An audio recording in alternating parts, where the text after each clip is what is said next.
It's funny because there's a lot of people that have matched a certain place in Arizona that they matched it up and it matches up perfectly with a lot of the footage from that first moon landing. And it's The like, f I mean, either way, it was either somewhere, outside or in a Hollywood basement.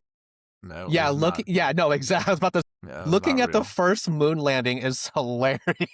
Dude, It's just like I yeah. like I don't even blame people back then for believing it, because they didn't really understand. Like just the fact that they're like, yeah, we're live broadcasting this.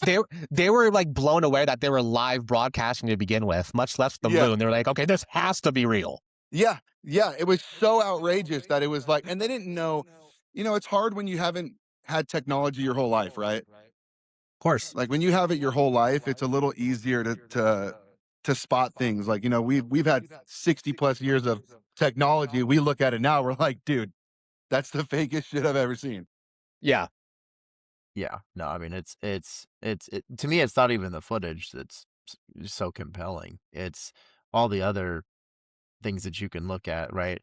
I mean, first off, you recognize that most of the NASA scientists at that time were people that were brought over from Operation Paperclip, who were They're basically Nazi.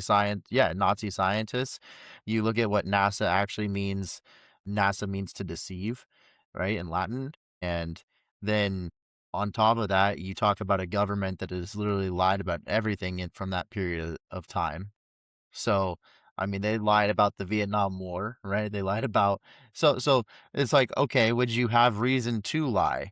And it's like, well, yes, of course you would, especially because of the military purposes behind that, because you wanted to make Russia think you had technology that could reach the moon, which if you have technology that reaches the moon, that means that you could potentially spy on Russia, attack a weapon, like launch a weapon from there. I mean, so it was an attempt to flex, but ultimately, now I think the part that they're stuck with, right, is that you've got new people now in the government and at NASA that know that that was bullshit. But, like, if they go and admit that that was bullshit, it discredits everything else. Like, you know what I'm saying? It's like they're stuck with this terrible lie that they have to keep concealing that they didn't even come up with, the current members.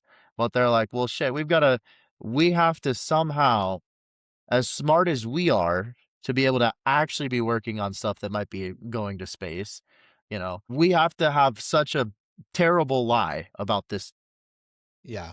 Yeah, it could be a family thing though, where it's like you're not just hiring random employees to work at NASA. It could be like they keep it in a family type thing, change a couple last names here and there. Yeah, but no, I mean, I get what Jake's saying, though. It's like when you lie about something and you just continuously lie, it just snowballs and it turns into one lie turns into a next one. And it's like, well, if one of these now gets out as pertaining to be bullshit, then no one's going to believe anything we've ever said. Yeah, it And Well, not that just discredits, cannot that, ever happen.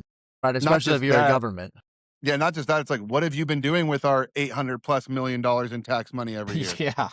You know, Dude, while our while there's potholes on every freaking road in Arizona, it's like, they've been helping the homeless, dude. That's what Well, they've been doing with it. We know that. Come on. no, they've been helping God's chosen people.